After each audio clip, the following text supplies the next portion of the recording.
Bonjour, ici Patrick Cloutier de Flexim. Voici une vidéo qui traite des raisons pour lesquelles la simulation des processus et des opérations peut être souhaitable ou même requise pour répondre à certaines questions. Premièrement, qu'est-ce que la simulation informatique? Donc, fondamentalement, je prends un processus ou un système ou un objet de la vie réelle, comme par exemple ici un chariot élévateur, et j'en produis un modèle informatique.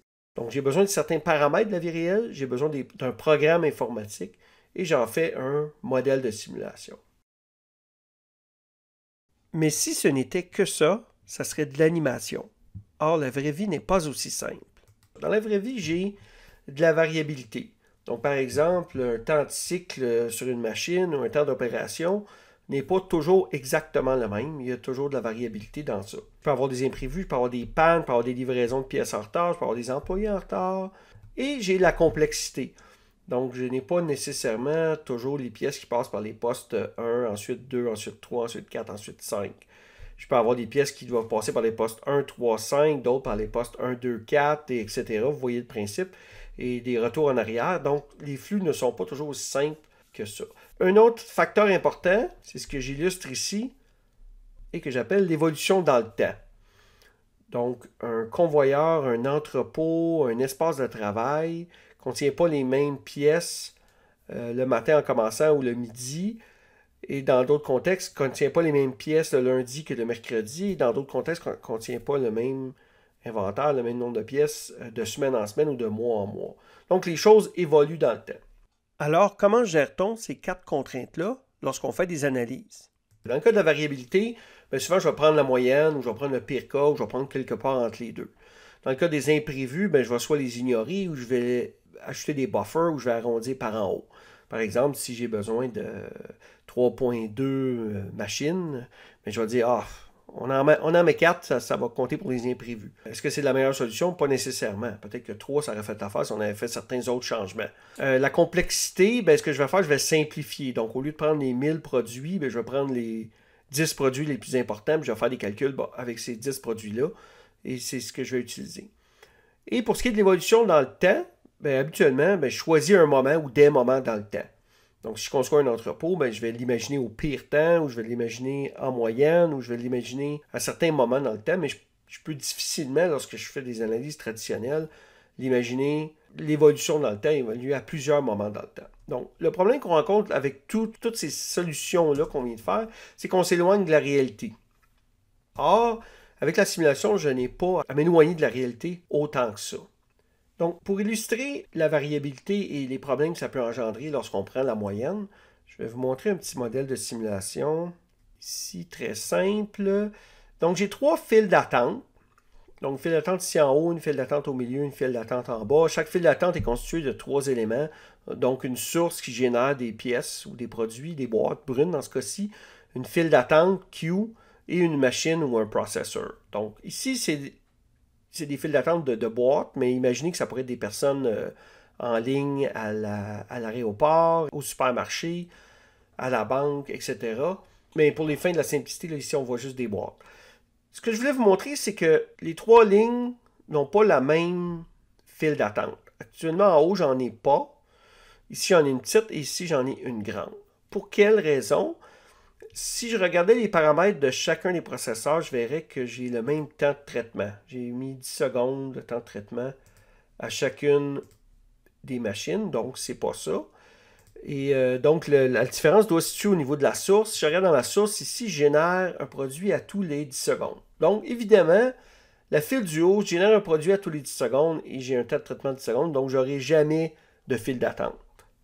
Par contre, lorsque je regarde la file d'ici, la source d'ici, c'est une distribution exponentielle avec une moyenne de 10 secondes. Donc, à tous les 10 secondes, je génère un produit. La seule différence, c'est qu'ici, je le génère à tous les 10 secondes exactement, alors qu'ici, je le génère à tous les 10 secondes en moyenne, mais distribué exponentiellement. Donc, ce qui explique la différence. Donc, vous voyez le danger. Si je prends la moyenne, j'ai énormément de danger de sous-estimer la longueur de la file d'attente potentielle. Et si je regarde la file d'attente qui est ici, depuis le début de ma simulation, ça fait environ 500 secondes que ma simulation a commencé, j'ai une file d'attente moyenne de 4 personnes et un temps d'attente moyen de 37 secondes. Et si je roule longtemps, ça fluctue beaucoup. Et même, celle d'en bas rapetisse, rallonge, celle-ci rallonge. Et là, la question piège, c'est quelle est la différence entre celle-ci et celle-ci? Eh bien, il n'y en a aucune. Je regarde la file d'attente du bas, la source est aussi une distribution exponentielle à tous les 10 secondes, en moyenne. Donc, la seule différence entre la file d'attente du milieu et la file d'attente d'en bas, ben, c'est les probabilités. C'est la distribution des probabilités. Et si je roulais ces deux modèles-là pendant un temps extrêmement long et que je mesurais les deux files d'attente, j'arriverais à une même moyenne. Mais à n'importe quel moment de la simulation, les deux ne sont pas pareils. Et ils sont surtout très différents de celle du haut où j'ai une file d'attente moyenne de 0. Donc, danger à faire attention. D'autres bénéfices de la simulation, ça permet de tester des changements sans déranger les opérations. Ça me permet de condenser le temps d'analyse, donc je peux simuler 1 an d'opération en quelques minutes. Ça me permet de visualiser vraiment, on va en reparler dans quelques minutes, ça me permet de vendre un concept visuellement, ça me permet de former des employés visuellement. Donc, toutes ces raisons-là. Comment on fait traditionnellement lorsqu'on conçoit? Souvent, on va utiliser premièrement un plan AutoCAD ou autre type de format. Et ça a ses raisons d'être pour la construction, par exemple, savoir où placer les choses, où mettre les éléments. Mais ce plan-là est statique dans le temps. Donc, si je veux avoir une représentation à différents moments de la semaine ou de l'année, bien, ça me prend différents plans. Je vais rajouter ou enlever des éléments du plan. Parce que sinon, le plan, bien, c'est une image statique. Qu'est-ce que j'utilise lorsque je veux représenter quelque chose qui évolue dans le temps, un processus, par exemple? Souvent, je vais utiliser un diagramme de flux. Donc, souvent, je pars de la gauche, par exemple, et je suis les flèches et j'explique les activités une par une. Et ça aussi, ça a ses raisons d'être. Ça sert souvent à faire des diagnostics, à analyser les processus, à les comprendre. Et ça représente l'évolution dans le temps d'une certaine façon. Une autre chose que je peux utiliser, c'est des images. Une image apporte une vue 3D. Les architectes utilisent des images. Il y a une valeur ajoutée importante aux images, mais encore là, les images sont statiques. Donc, qu'est-ce qui arrive si je peux combiner la précision d'un plan avec l'évolution dans le temps d'un diagramme de flux et avec la qualité d'une image? Mais j'en fais une simulation. Donc, ça, c'est un exemple de simulation manufacturière de système de convoyeur. Et je peux aussi aller plus loin et simuler, par exemple, un hôpital ici où j'ai des mouvements de personnel qui sont simulés et qui se promènent de département en département en fonction d'une certaine logique que j'ai prédéfinie. Donc, si une image vaut 1000 mots, on dit qu'une simulation vaut 1000 images. Et vous allez me poser la question, pourquoi en 3D? Je vous ai montré les images 3D et ce n'est pas tous les logiciels de simulation qui sont aussi capables au niveau du 3D. Et des fois, on me pose la question, c'est quoi la valeur ajoutée? Et bien, premièrement, la raison principale pour qu'on utilise le 3D, c'est parce qu'on peut. Parce que la technologie nous le permet aujourd'hui. J'aurais pas dit ça il y a 20 ans ou il y a 30 ans. Et un bel exemple de ça, c'est un jeu Atari de tennis en 1982. Ça ressemblait à ça. Et un jeu sur PlayStation de tennis ces dernières années, ça ressemble à ça en bas. Pourquoi la technologie serait seulement pour les jeux?